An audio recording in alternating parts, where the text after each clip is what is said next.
Hi, this is Natalie from This Homemade Home. I'm going to show you how and why you want to get rid of orange peel texture.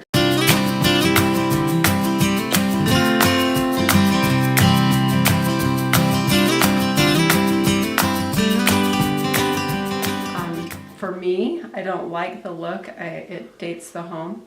If you like the orange peel look, that's totally fine. You don't need to get rid of it. But if you want to get rid of it, this is how you can do it, with a little bit of skimming over the top with drywall mud. I'll show you how to do that. Now the reasons it is difficult to have such a heavy texture as orange peel is it makes it harder to cover patches and to match the same texture.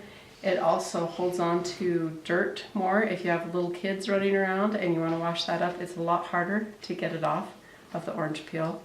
It's not impossible, but just annoying.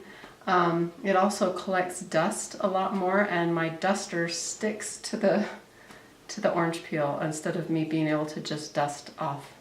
And so for many reasons I want to get rid of the orange peel. So I'm going to show you how to do that today.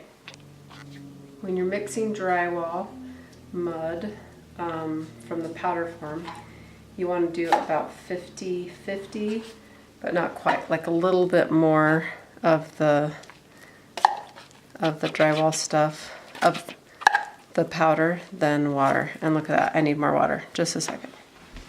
Okay. So the professionals, they actually have a mixer that they attach to their drill, and they can mix whole batches in a 5-gallon bucket. I am just mixing it in here because I'm just doing a little tiny batch for my wall. So another easy way is you can actually get pre-mixed drywall mud. They come in bags, which are packaged in big boxes. And so if you're doing it for the first time, that might be a nice way to start. I kind of like to mix my own because I can get the consistency that I want. I can guarantee that none of the professionals mix it like this. This is just for a small batch.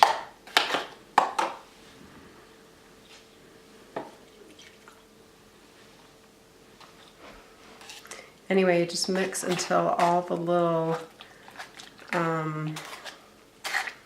lumps are out. You want it nice and smooth.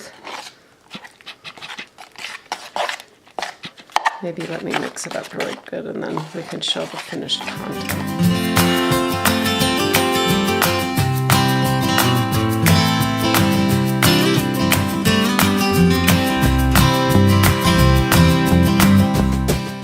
There's still a few lumps in the mixture, but it's wet enough that I'm going to be able to smooth those out while I'm putting it on the wall. So it's okay, you just don't want it to dry. Once you get it to this point, well mixed, then you can start putting it on the wall because it starts hardening right away because it's a chemical reaction. So you want to get it on the wall before it hardens. There you go. So first of all, this is a drywall. This is a mud trowel. I don't know what you call it. Trowel, something. I'll look up the official term. And your handy dandy little tool that can get it on the wall. The reason this is nice is because you can wipe the mud right off and get it completely off your tool. So you just get a little bit on. You want your mud so it can stay on and it's not dripping off like water. So you can tell that it's moving, but it's on pretty good. So then what you do is you just bring it along here and pull it out. And these, there's a few little clumps that were not already mixed in. That's okay because I'm getting them put in as I push it along the wall. Now, what I found is it was easier to come along and put the one layer of drywall mud on first, and then let it dry and come back and put a little bit more on to fill in any gaps. So I'll just show you really quick how to get this nice and smooth.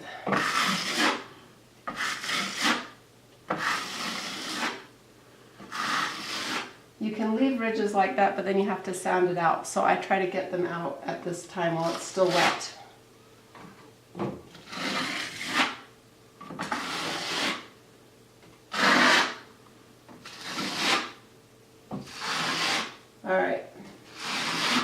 then that's pretty good. And then what I would do is I'd let that dry. And here, over here is in a section that's already been done once.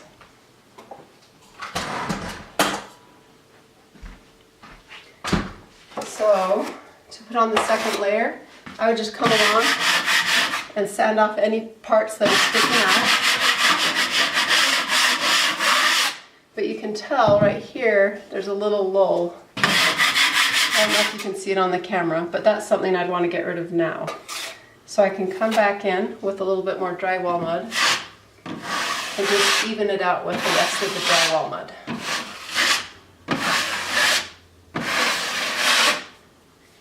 And that, with 2 phases, you can get a nice smooth effect.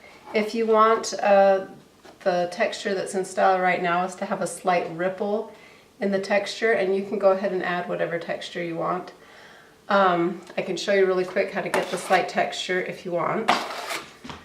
If you want to redo it with a slight texture, you would just get a little bit of mud on there and then wipe most of it away. And then what you would end up with is these little patches every once in a while, if that's the style you like. I personally am going to have it as smooth as I can get it.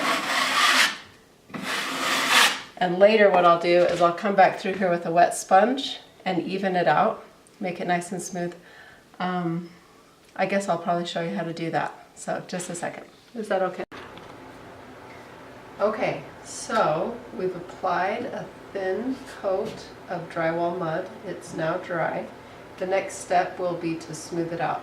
There's a couple different options that you can try. I'll show you my favorite, but I'm going to also explain all the options. This is a sanding pole. It just has a long pole so it can reach up high, and has special sandpaper made just for sanding drywall. That could be very handy if you're drywalling a basement. You can also use a sponge. You just get it wet, lightly wet, and then come through and dry it off or wash away the ridges. They also make sponges that are actually covered in a sandpaper-like texture that is meant to help you get the bigger ridges. I found that I personally don't like that because it's harder to squeeze out and it clogged up with drywall really fast. I didn't really like it. So I prefer this where I can rinse it off easier. But I want to show you today something I really like, and pretty sure no one else out there does this. I couldn't find my regular sponge, and so I tried the Mr. Clean Magic erasers. And if any of you have ever used these before, you're probably familiar with it. It has a chemical cleaning agent in it that kind of creates almost a paste-like, and it's really great at getting things off of walls.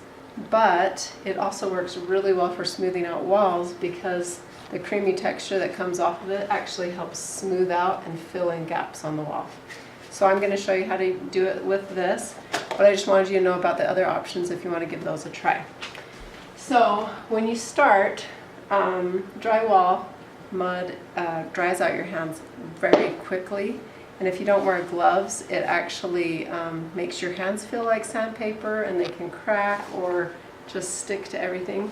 It's not a very fun feeling. So you want to wear gloves. You get the sponge wet. You don't have it dripping wet, but just enough that you can control it. And then you come in here, and anywhere you see a little ridge or something that you didn't want there, you can just rub it away.